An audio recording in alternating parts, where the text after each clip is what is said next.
আসসালামু আলাইকুম। আমাদের বরিশালের বিখ্যাত ঝুনি পিঠা বানানোর জন্য প্রথমে আমরা নারিকেলের আর গুড় দিয়ে কালো তিল চালের চাল ভাজা ওটা গুঁড়া দিয়ে একটা পুর বানিয়ে নিব। তো প্রথমে গুড়টা আর নারিকেলটা দিয়ে গলিয়ে নিচ্ছি। এই যে কালো তিল আর চাল ভাজা ভেজে মিক্স করে এরকম ল্যাংচা ল্যাংচা বানানো হচ্ছে কালো কালো। এটা আমাদের দেশে খুবই ফেমাস একটা পিঠা এবং কি খুবই মজাদার একটা পিঠা, সবার বাসায় এটা থাকে।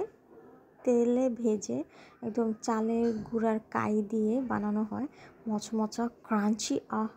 ল্যাংচাগুলো বানানো হয়ে গেছে, কালো কালো দেখতে খারাপ দেখা যাচ্ছে, খারাপ কেউ কমেন্টস করবেন না। এটা যেহেতু কালো তিল তাই এই কালারটা আসছে।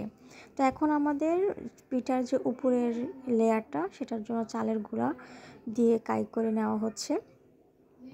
এই ডোটা চালের গুঁড়া দিয়ে করতে হবে, সুন্দরভাবে করতে হবে, নাহলে পিঠা কিন্তু ভালো হবে না। পিঠা অনেক সময় ফেটে যাওয়ার চান্স থাকবে যদি আপনার এই চালের গুঁড়ার এই মিশ্রণটা ভালো করে মিক্স না করতে পারেন।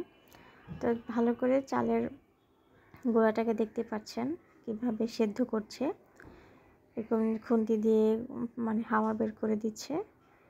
তারপর সুন্দর করে এটাকে আটা রুটি যেভাবে কাই করে সেভাবে মথে কাই করে রুটি পাতলা পাতলা চালের রুটি বেলে তারপরে যে ল্যাংচাগুলো বানিয়েছি ওগুলো এক পিস করে দিয়ে সুন্দর করে কাটতে হবে। কাটার জন্য আবার আপনার লাগে। এটা ছিল নারকেল গাছের, কিন্তু এটা মনে হয় অন্য গাছের দিয়ে ছাল দিয়ে করলে মনে হয় খুব সুন্দর ভালোভাবে কাটা যায়। তো পিঠাগুলো কেটে নিচ্ছি সুন্দর করে, যেরকম রুটি বানিয়ে তারপর পিঠাগুলো কাটা হয়। চালের রুটিগুলো যেন আবার মানে ফেটে না যায়, খুব ভালো করে আঙ্গুল চেপে চেপে বসাইতে হবে যাতে করে পিঠার মুখটা খুলে না যায়, এবং কি তাড়াতাড়ি ভাজতে হবে, বেশিক্ষণ রাখা যাবে না, তাহলে পিঠাগুলো ভাজার সময় দেখা যাবে ফেটে যাবে, তেল ঢুকে যাবে। তো তেল যেন না ঢুকে যায় তাই একদিকে বানাচ্ছি একদিকে ভেজে নিচ্ছি আমরা। এই যে দেখছেন, তারপরে কিন্তু দু একটা পিঠা ফেটে যে তেল ঢুকে যাচ্ছে। তো পিঠাটা বানিয়ে বেশিক্ষণ রাখা যাবে না, একদিকে বানাবে একদিকে ভাজতে হবে। সব পিঠারই কিছু না কিছু রেস্ট্রিকশন আছে, এই পিঠারও রেস্ট্রিকশন আছে, এটা মানে বানিয়ে বেশিক্ষণ রাখা যাবে না।